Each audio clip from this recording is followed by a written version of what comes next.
आज नमस्कार नहीं, आज जय बजरंग बली, जय श्री राम। हनुमान जयंती की सबको बधाई। आज भगवान हनुमान का जयंती दिवस है। बहुत खास दिन है ये। और मैंने सोचा था कि कोई वीडियो बनाऊंगा, मुझे नहीं पता था कब बना पाऊंगा, कैसे बना पाऊंगा। और ये भी मन में था कि यार आज हिंदी में बनाना, बहुत टाइम से इंग्लिश में बना रहा है। भगवान हनुमान एक कैरेक्टर हैं जिनका कि मंगल से बहुत गहरा नाता है और शनि से बहुत गहरा नाता है। इनफैक्ट अगर आप शनि सिग्नापुर जाएंगे तो शनि देव के साथ में एक हनुमान जी की प्रतिमा वहाँ पर रखी होती है। इनके दोनों की लंबी माइथोलॉजी है। मैं अपने शनि महादशा आर्टिकल में पूरा इस पर बात कर चुका हूँ। मैं दोबारा उसको हिंदी में भी बना करके आर्टिकल भी लिखूंगा, वीडियो भी बनाऊंगा। आई नो जनवरी से मैं कह रहा हूँ बनाऊंगा, मौका नहीं आया। जब प्रभु की इच्छा होगी तब बनेगा। बट आज उनकी कृपा से ये बात करने का मौका मिल गया। भगवान हनुमान और राजा भरत, ये दो बिल्कुल दोष मुक्त कैरेक्टर हैं पूरी रामायण में। और भगवान हनुमान इकलौते कैरेक्टर हैं जो रामायण में भी थे, बल्कि रामायण के तो एक तरीके से सुपर हीरो थे। भगवान राम फिर भी पुरुष शरीर की मर्यादा में थे। भगवान Hanuman was a divine being even at that point. Sundarkand का अगर हम पढ़ें तो सुंदरकांड की खासियत क्या है कि एक अकेला योद्धा भगवान हनुमान, बगैर किसी बैकअप के, सैकड़ों मील दूर है पीछे लोग, और वो जाते हैं, रास्ते में इतने प्रॉब्लम्स होते हैं, उसके बाद में वो उतरते हैं लंका में, वहाँ पे क्या क्या देखते हैं। और माता सीता का खबर लेने के बाद में वो जाने से पहले जो वहाँ पे संदेश देना चाहते कि इनको एक बार तो पता लगना चाहिए कि इन्होंने क्या किया और पंगा कहाँ लिया और आगे क्या है इनके लिए स्टोर में। तो दुश्मन के घर में घुस के मारने की परंपरा ये भगवान हनुमान की है। वहाँ पे गए, बाग उजाड़ा, बंदे पीटे, लंका फूक दी, जय Shri Ram. So that was one of the greatest acts of heroism. इसीलिए महाभारत में किसी कांड का सबसे ज़्यादा पाठ होता है तो सुंदर कांड का होता है, क्योंकि भगवान हनुमान इतना पराक्रम उसमें दिखाते हैं और अकेले, बगैर किसी मदद के, बगैर किसी बैकअप के। और उस वक्त दुनिया की सबसे बड़ी फौज और दुनिया का सबसे क्रूर डिक्टेटर, जिसके पास में सेलेस्टियल पावर्स थी, उसकी नाक में जाके दम करना, इट वाज ऑसम। मेरे पास में जो रामायण का वर्जन है उसमें ये हिस्सा मैं कई बार पढ़ना पसंद करता हूँ बार बार। यही कैरेक्टर कई सालों बाद रिपीट होता है महाभारत।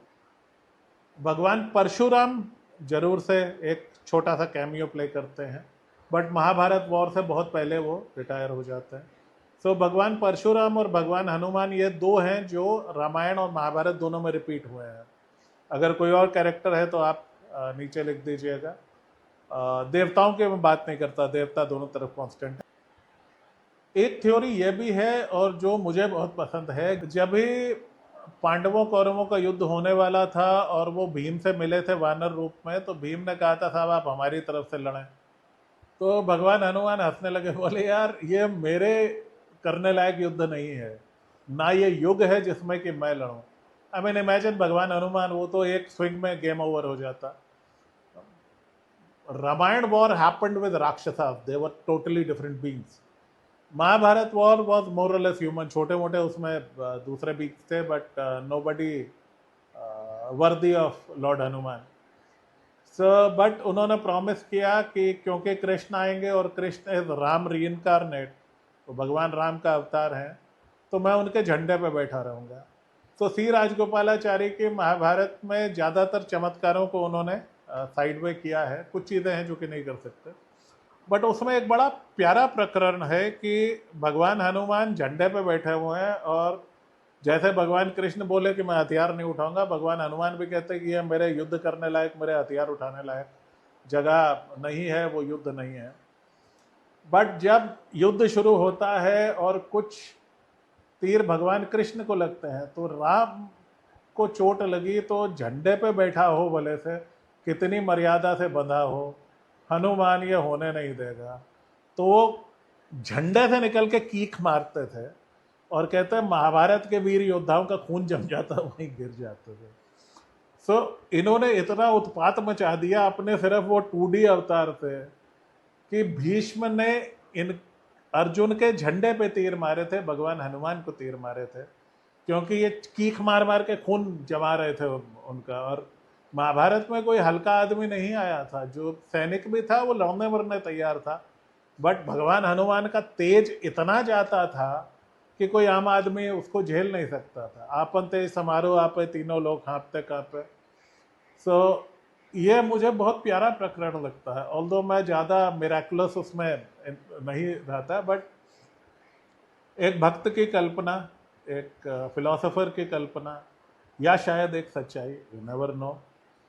लेकिन एक भक्त का अपने आराध्य के प्रति इतना मोह कि वो सारे बंधन तोड़ के उसकी रक्षा करने पे उतारू हो। तो भगवान हनुमान सेवकों में सेवक है, he is the finest form of Shani. और वॉरियर्स में वॉरियर हैं, जो रावण की लंका फूक के निकल गए और 2D फॉर्मेट में कीक मार के लोगों का खून जमाए दे रहे हैं, तो मंगल का भी वो टॉप रूप है। और अगर हम एस्ट्रोलॉजी की बात करें तो भगवान हनुमान और भगवान शिव, ये दो हैं जो 9 के 9 ग्रहों को कंट्रोल करते हैं। शनि के साथ में भगवान हनुमान की बहुत सी कहानियां हैं। कुछ लोगों का मानना है कि बाकी प्लैनेट्स को भगवान हनुमान अपनी गदा से कंट्रोल करते हैं, शनिदेव को अपनी पूंछ से कंट्रोल करते हैं। बहुत सारे लेजेंड्स हैं, बहुत सारी कहानियां हैं, उन पे हम बात करेंगे शनि के लेजेंड्स में। आज बस एक छोटा सा नमन भगवान हनुमान के चरणों में इस भक्त का। हनुमान चालीसा एक ऐसी चीज़ है जो बहुत सिंपल है। आप कोई भी संकल्प लें, 11 बार, 21 बार, 51 बार उसको कर सकते हैं। और उसके मैंने बहुत से लाभ देखे। मैं ये नहीं कहूँगा साहब धन वर्षा हो जाएगी, ये बहुत रेडिकल ट्रांसफॉर्मेशन हो जाएगा, बट हाँ, एक शक्ति, एक धैर्य आप खुद में महसूस करेंगे जब आप भगवान हनुमान की पूजा करते हैं। मैंने पहले भी कहा था, we become what we worship. So इसी के साथ आज का ये हनुमान जयंती स्पेशल एपिसोड मैं ख़त्म करता हूँ, और आशा करता हूँ भगवान हनुमान की कृपा हम सब भक्तों पे बनी रहेगी। जय बजरंग बली, जय श्री राम।